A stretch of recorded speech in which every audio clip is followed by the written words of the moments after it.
On vous présente nos derniers arrivages. On commence avec Grab the Mic, la version québécoise. Ceux qui ne le connaissent pas encore, en fait, c'est un jeu on va dévoiler un mot. Et la première personne qui pense qu'il est capable de chanter une chanson qui inclut ce mot-là doit se dépêcher de ramasser le micro et de chanter le plus fort possible. Et puis si le mot est vraiment inclus dedans, ben, il va gagner la carte. Donc c'est un jeu vraiment drôle pour les amateurs de musique, là, ceux qui ont trippé sur Hitster. C'est votre prochain jeu, en fait, là, Grab the Mic. Sorry What, édition Québec aussi. C'est un jeu pour 2 joueurs et plus, les parties d'environ 20 minutes pour 18 ans et plus. C'est un jeu qui a un joueur qui va mettre des écouteurs. Pendant ce temps-là, l'autre joueur va former une phrase avec 2 mots, donc c'est une phrase vraiment un peu incompréhensible, et la personne qui a les écouteurs sur les oreilles va devoir essayer de lire sur les lèvres pour le trouver. Encore une fois, c'est un jeu de 18 ans et plus, donc c'est un jeu qui va peut-être avoir des petits malaises, mais ça a l'air très drôle, et les écouteurs sont aussi inclus dans la boîte, donc c'est Sorry What, l'édition québécoise. Yokohama Duel, c'est un jeu pour 2 joueurs, les parties d'environ 45 minutes pour 14 ans et plus. Ceux qui ne connaissent pas Yokohama, c'est un jeu de gestion de ressources, placement d'ouvriers, vraiment le fun. C'est un des gros coups de cœur à toute l'équipe. Ici, c'est une version un petit peu simplifiée pour 2 joueurs, mais avec une bonne stratégie. On retrouve beaucoup d'éléments, le type de lieu, le type de ressources qu'il y avait dans le jeu original. Donc, ça a l'air vraiment le fun. J'ai hâte de l'essayer. Yokohama Duel. Mindbug Tag Team, c'est une petite extension pour 4 joueurs, en fait pour 8 ans et plus, les parties d'environ 20 minutes. Ceux qui ne connaissent pas Mindbug, c'est un jeu de duel, donc pour 2 joueurs normalement, un contre l'autre. Un petit jeu de cartes avec une belle mécanique là, de Mindbug. La mécanique, en fait, c'est qu'on a des jetons Mindbug qui permettent, à n'importe quel moment, on peut l'activer pour retourner une carte de notre adversaire contre lui-même. Donc, ça fait toujours une bonne tension dans le jeu.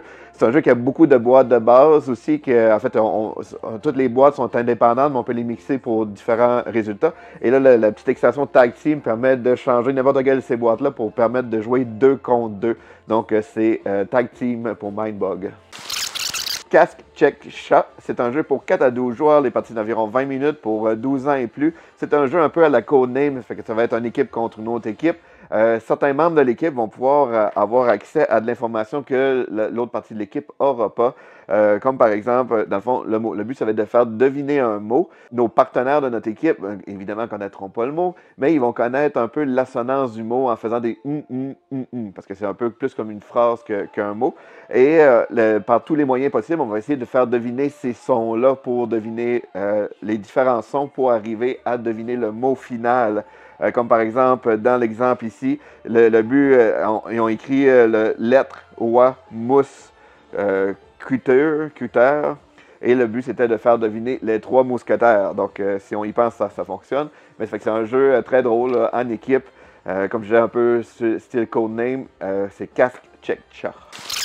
2 nouvelles boîtes pour Unmatch. Il y a The Witcher, il y a d'argent et d'acier, et The Witcher, la chute des royaumes. Chaque boîte ajoute 3 nouveaux personnages qu'on peut jouer avec les plateaux, tout inclus. En fait, chaque boîte est indépendante, mais peut être mixée pour différents résultats. Ces boîtes-là, c'est pour 2 à 3 joueurs, les parties d'environ 30 minutes pour 9 ans et plus. Ceux qui ne connaissent pas Unmatch, c'est vraiment le fun. C'est un jeu d'affrontement super simple. On parle des parties de 30 minutes. Tous les personnages sont asymétriques, donc ils ont chacun leur façon de jouer, chacun leur pouvoir, puis on peut tous les mixer pour faire différents styles de combat. C'est vraiment le fun, c'est simple à apprendre, mais avec une belle interaction entre les joueurs, donc Unmatch. I Avocat, c'est un jeu de cartes dodgeball créé par les auteurs d'Explosion Kitten et I Burrito. D'ailleurs, si vous avez la boîte I Burrito, vous pouvez les mixer ensemble pour faire encore plus de chaos.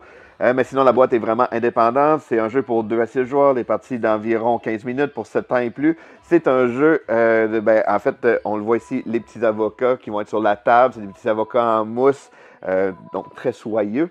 Et l'idée, c'est qu'on va voir, le but, ça va être de réussir à rassembler des cartes pareilles. Mais au travers de ça, on va faire des duels entre les autres joueurs et on va se garrocher les avocats. Puis il va essayer de falloir les éviter. Donc c'est un jeu de party, là, quand même, une bonne ambiance. C'est super le fun autant que les enfants que les adultes. Donc c'est Avocat. Très futé royal, c'est un jeu pour 1 à 4 joueurs, les parties d'environ 30 minutes pour 8 ans et plus. Dans le fond, c'est exactement le très futé de base, le premier, mais dans une version deluxe avec des plateaux effaçables, un trait pour lancer les dés, des nouveaux dés de luxe aussi. Le format est un petit peu plus gros pour une meilleure lecture. Ceux qui connaissent pas Très Futé, c'est vraiment le fun. C'est un genre de mélange Guillaume-Yadzi, un peu sur des stéroïdes. C'est qu'on va lancer des dés, on va choisir certains dés qui ont certaines valeurs, certaines couleurs. Selon les valeurs, les couleurs, on va remplir différentes cases qui vont nous permettre de débloquer des bonus. Puis plus qu'on débloque de bonus, plus ça nous permet d'en débloquer. C'est vraiment un jeu là, qui a plein d'enchaînements d'actions. C'est vraiment très stimulant, vraiment le fun. Donc, c'est Très Futé Royal.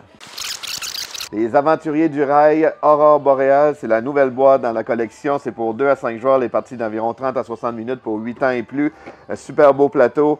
Si ceux qui ne connaissent pas les Aventuriers du Rail, c'est un jeu qui est vraiment le fun. Ça s'explique en 5 minutes avec un petit peu de stratégie. C'est que l'idée, on va avoir des trajets qu'on va essayer de faire sur la carte. Pour faire ça, on va cumuler des cartes avec de différentes couleurs. Puis quand on a le bon nombre de couleurs, on va pouvoir les défausser pour placer nos trains puis relier les différents chemins. C'est un jeu qui a quand même une belle interaction aussi entre les joueurs parce qu'on peut se bloquer.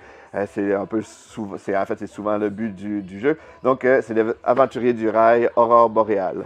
Star Wars, la bataille de Hoth, c'est un jeu pour 2 à 4 joueurs, les parties d'environ 30 minutes pour 8 ans et plus.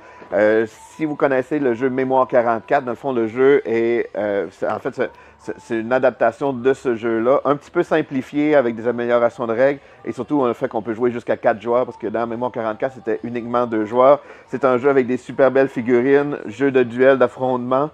Ceux qui vont aimer des jeux un peu comme Risk, ça va venir les chercher. C'est un jeu, en fait, c'est simple à notre tour. On va choisir une carte commandant qui va être le type d'action qu'on peut faire. On va déplacer notre unité et selon les combats, on va brasser des dés qui vont faire différents résultats. Ensuite, on va piocher des nouvelles cartes et on va avancer comme ça.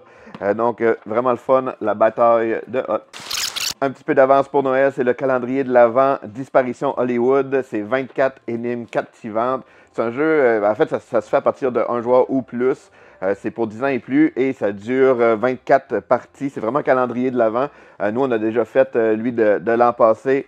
C'est vraiment le fun. En fond, si vous connaissez les exits ou les unlocks, c'est le principe des jeux d'évasion. Chaque jour, vous allez ouvrir une petite case du calendrier qui va vous donner une petite énigme à résoudre.